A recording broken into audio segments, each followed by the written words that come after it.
Hello everyone. तो अभी Swift basics के अंदर हम जो नेक्स्ट टॉपिक को पढ़ने वाले हैं वो है डेटा टाइप्स। तो data types like other languages, यहाँ भी हमारे कुछ टाइप ऑफ डेटा होते हैं जिन्हें हम यूज़ करते हैं। तो चलिए स्टार्ट करते हैं टाइम वेस्ट ना करते हुए। तो सबसे पहले है इंटीजर्स। इंटीजर्स क्या होते हैं? हमारे होल नंबर्स होते हैं, जैसे कि हमने की जगह पढ़ा हुआ है। होल नंबर्स होते हैं, पॉजिटिव और नेगेटिव दोनों हो सकते हैं।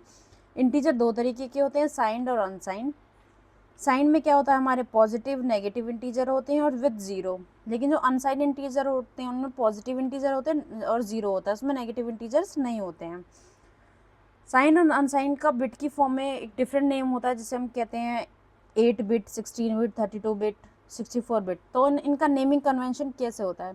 यू इंट 8 बिट को हम बोलते हैं 8, यू इंट 16 बिट को यू इंट 32, यू इंट 64। ये बिट्स होती हैं कि इस बिट की एक फॉर्म है, तो ये इंटीजर के नेम्स हैं। और स्विफ्ट के अंदर हमें एक स्पेसिफिक नेम दिया हुआ है जो है इंट। तो वही हमारे प्लेटफॉर्म के अकॉर्डिंग हमारी फॉर्मेट में जो भी हम यूज़ कर रहे हैं अपनी, वो हमारा फिट होता है, यानी हमारे रिक्वायरमेंट को कंप्लीट करता है।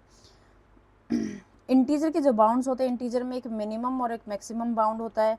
तो इंटीजर 8 के अंदर मिनिमम होता है 0, मैक्सिमम होता है 255। ज़्यादातर केसेस में हमें स्पेसिफाई करने की ज़रूरत नहीं होती कि हम कितने बिट का यूज़ करते हैं, और जो डायरेक्टली हमें स्विफ्ट में प्रोवाइड किया है इंटीजर, हमारे लिए वही स्पेसिफिक होता है। बट कुछ केसेस में लाइक अगर हमें हैशिंग वगैरह कुछ परफॉर्म कर रहे हैं, या फिर हम पब्लिक प्राइवेट की का कोई कॉन्सेप्ट यूज़ कर रहे हैं, तो उस केस में हमें 32 बिट, 64 बिट्स, जहाँ पे हमारी पब्लिक प्राइवेट कीज़ इस फॉर्म में होती है, तब हमें UI इन 16, 32 और 64 का यूज़ करना पड़ता है। 32 बिट प्लेटफॉर्म डिफरेंट प्लेटफॉर्म के लिए यूज़ होते हैं, लाइक पब्लिक प्राइवेट के केस में। देन आता है हमारे पास floating point number. Floating point numbers क्या होते हैं? ये फ्रैक्शंस में होते हैं, लाइक 314 जो कि पाई की वैल्यू होती है, -27315 एट्सेट्रा।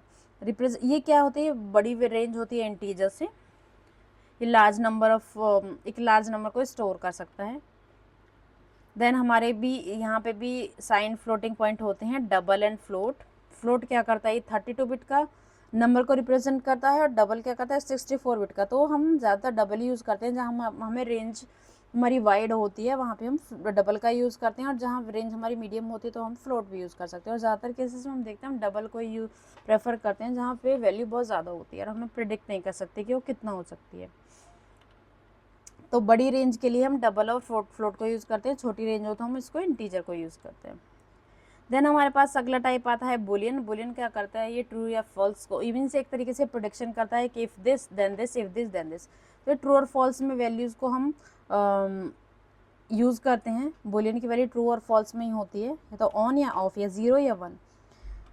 तो जैसे कोई भी बटन है, हमारे पास बटन विजिबल है लॉगिन का बटन पहले डिसेबल होता है जब हम अपनी टेक्स्ट फील्ड में वैल्यू डाल देते हैं, तो उसके बाद ये इनेबल हो जाता है। तो वो प्रॉपर्टी हम बुलियन के थ्रू यूज़ कर सकते हैं कि, और बाय डिफ़ॉल्ट जो हम प्रोवाइड कर रहे हैं वो फॉल्स है, कि जब बटन डिसेबल है तो उसकी वैल्यू फॉल्स है, इनेबल है तो उसका कलर चेंज है। इफ़ डिसेबल्ड यानी कि फॉल्स है तो ग्रे कलर होना चाहिए, इनेबल्ड है यानी कि वैल्यू ट्रू है तो हम उसके अंदर ब्लू कलर डाल देते हैं। ये हम देखेंगे जब इम्प्लीमेंट करेंगे तो हम बुलियन का बहुत ज़्यादा ही यूज़ करते हैं हम। Thank you for watching this video.